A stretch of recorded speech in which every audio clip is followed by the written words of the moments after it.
Hi, everyone. I hope that this message finds you well. We should ask a question periodically. From time to time, we all have a collective responsibility. The question that we should ask is, how do we stay united? How do we unify? We know that unity means that we have the greatest levels of power to develop and to have progress. This Sunday marks the beginning of the 3 weeks. This fast day is the kickoff to mourning the destruction of the Beis HaMikdash, and of course, what we can do most practically in order to rebuild the Beis HaMikdash is unity, without question. So how do we achieve that? I want to share with you my reflections with regards to a conference that I attended last week in Atlanta, Georgia. I attended this conference and I have a lot of specific ideas, lessons that I learned from my time away, learning and studying with my colleagues. But just to take a moment, I was there at the conference and I realized, wow, I am sitting with 25 individuals who have dedicated their entire lives trying to bring the Jewish people together, trying to teach Torah, trying to reach out. And where does this come from? Why did they decide that this was the way to go? How can they achieve, how can we learn from them, from that inspiration? Just the power of having 25 such individuals in the room and to hear their perspectives about their experiences. So for those of us who are here listening, learning, who aren't involved in that on an everyday basis, what can be gleaned from this to implement into our own lives?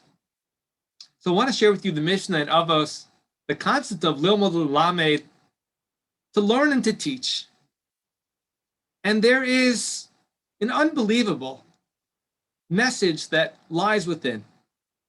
The Mishnah says that that's the optimum way. Knowledge is responsibility. Learn and teach it. You have it, share it. That's part of the identity of this shul, I think.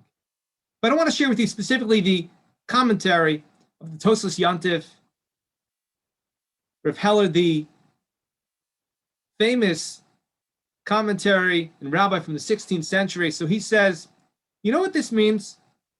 This means that a person normally, when they learn and they have to present it, they think about, well, how's this going to look? How should I say it? How should I prepare it? And you would think that takes away from the learning experience. But our Masorah, our tradition is no. If you want to make sure that you understand it best, then there's a guarantee, there's a promise that your learning experience, as if you were just learning for yourself, won't be diminished at all. It will be equal, if not even more. And we can be distracted and say, okay, I'm learning this, and it's not really for me, it's for somebody else. I'm learning this, and I have to explain it, so that's going to shift my learning session in a different direction than it would be otherwise. And Chazal is telling us in the Mishnah, no. Go ahead, learn it. You'll have the highest level experience of learning, and you'll be able to teach it. And there's a promise there.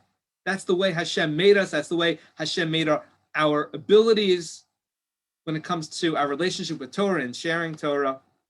And so how do we achieve unity and think about unity? We all realize we're on the same team. We're on a mission together. We're trying to understand the Almighty. We're trying to learn Torah, trying to share Torah, trying to live Torah, and that's what it's all about. So during these three weeks, if we could work on coming together and being connected through Torah learning, Torah sharing, and realize that it's not just something that we do once, but who we are as people, that the learning that we do should be reflected in how we act. And that's also a form of teaching. So I do think that this is one of the keys to unity, and it's one of the ways we're going to come together starting this Sunday for this duration of 3 weeks, try and rebuild the Beis HaMikdash. Thank you and have a great Shabbos.